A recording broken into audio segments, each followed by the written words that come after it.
Hi everyone, and welcome back to my channel. I know it's been a hot minute, but more on that later. Today I wanted to share my process of painting hands in oil in my sketchbook with you guys. I think that hands are a great art subject and they're very expressive, perhaps even more so than faces, but at the same time very tricky to draw and paint. So hopefully I'll be trying to get better today by painting them in water mixable oils in my trusty Strathmore Mixed Media sketchbook. So if you've ever struggled with painting hands or you would just like to join me for a cozy sketchbook session, then this video is for you. Let's get into it.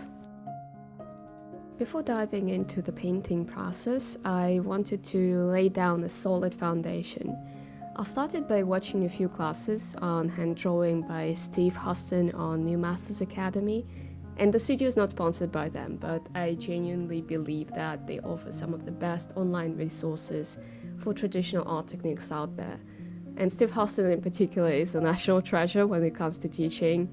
His lessons are a great mix of insightful and engaging and fun. And although he doesn't do live classes there, unfortunately, his recorded classes on figure drawing are just pure gold. I was painting in my Strathmore Mixed Media sketchbook, which has nice thick paper that doesn't warp too much, and it's versatile and works well with various media, including watercolors, gouache, pencils, and so on.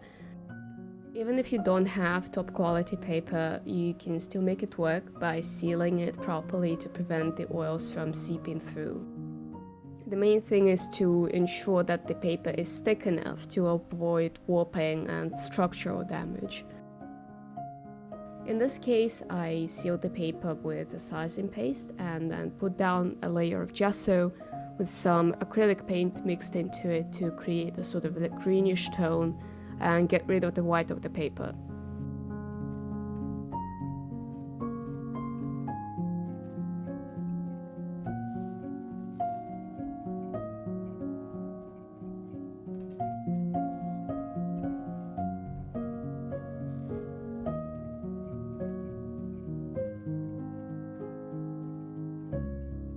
Once that dried, I made some quick drawings of the hands from my references to be painted over later.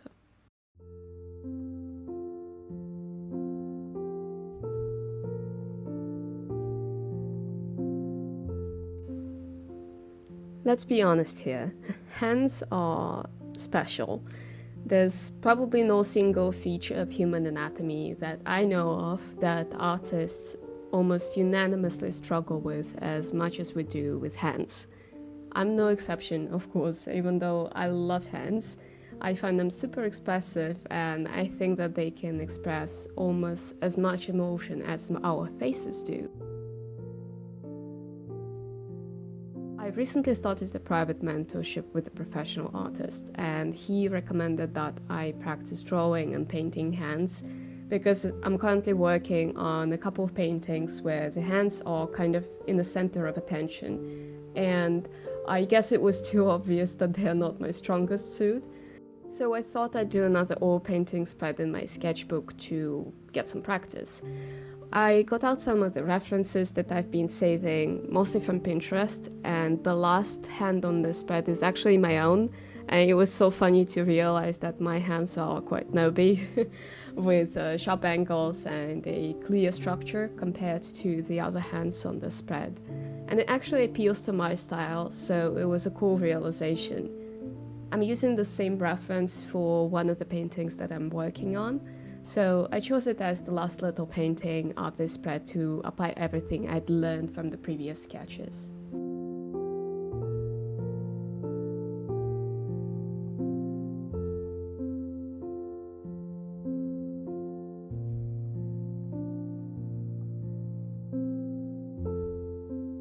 As for the paint, I used a mix of different water mixable oil paint brands, including Cobra and Holbein Duo.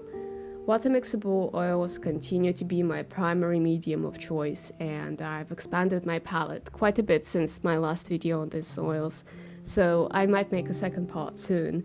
My previous video on this topic is still the most successful one on my channel, and I've received tons of questions that I'd love to answer in another video. When I paint alla prima, I usually use 3 mediums. An oil painting medium by Cobra, a fast dry medium for water mixable oils by Winsor & Newton, and some simple chalk powder that I keep in an empty face cream container for convenience. These mediums help me adjust the consistency and the drying time of my titanium white paint and make it more similar to lead white paint.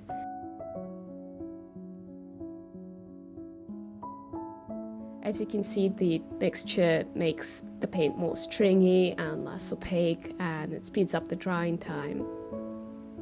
I also used a limited palette of reds and yellows and kept raw umber as my darkest pigment to achieve a warm tonal look.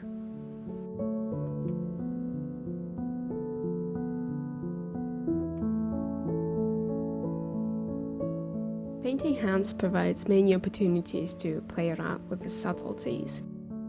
The tiny shifts in the color and the tone and the intricacies of the gestures can all serve as tools in pushing the expressiveness of your hand paintings.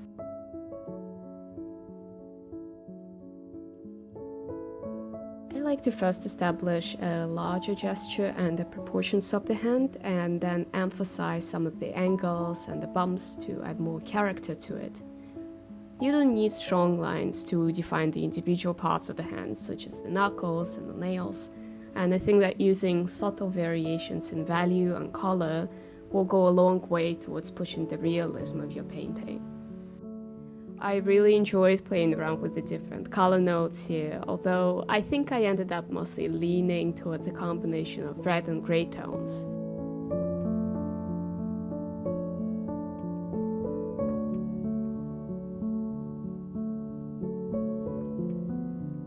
The blood vessels appear most prominently in our fingertips and knuckles, as well as where there's some subsurface scattering, like on the webbing between the fingers.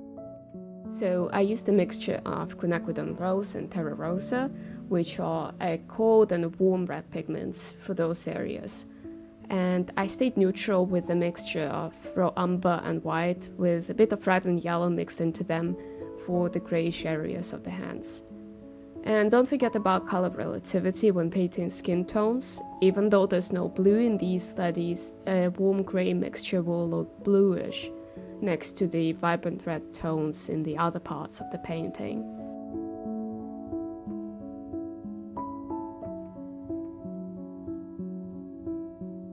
Of course, you can experiment with different color mixtures to push the warm and the cool tones in the skin even further.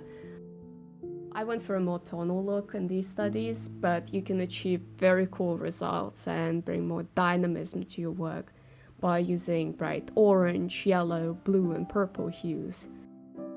For example, I'm a huge fan of Dennis Sargent and the way that he paints hands using bright colors and pushing their gestures in his paintings. I'll link his Instagram below so you can go check out his work.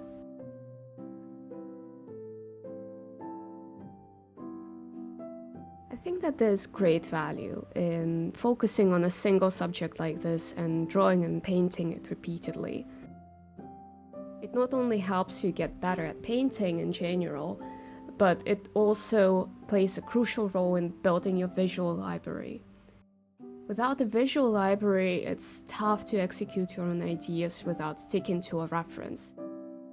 Doing an exercise like this, though, helps you understand how a hand looks under different lighting, with different angles and gestures, and you can narrow in your focus on this one subject and really observe all the intricacies of it and figure out your own approach to painting it.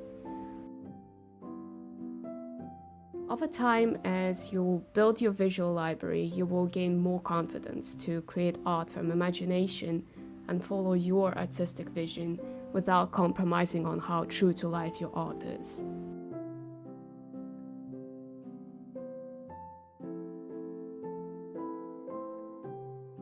I should probably address the elephant in the room. For those of you who have been following my art journey, I know that some of you have been wondering where I've been, since this is the first video that I've filmed in about half a year.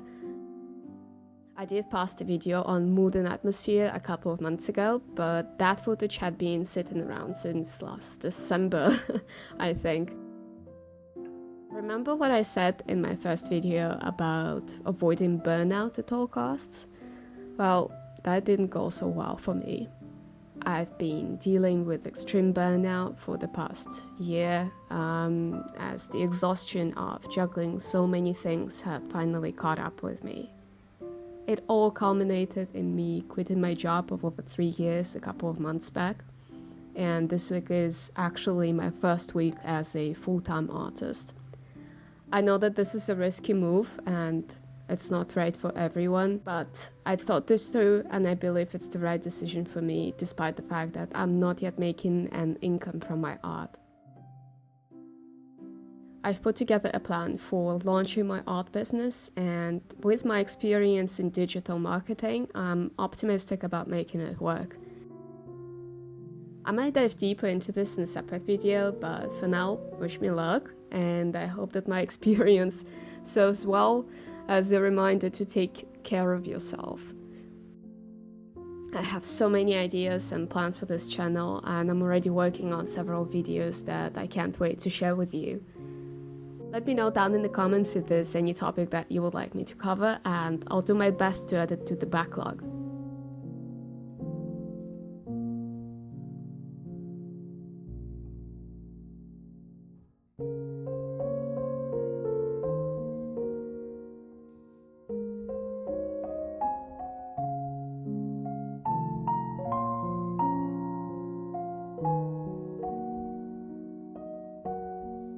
So here is the final result.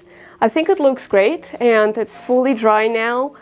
It was a great exercise for expanding my visual library, and I think I'll do the same thing with facial features next, so stay tuned for that.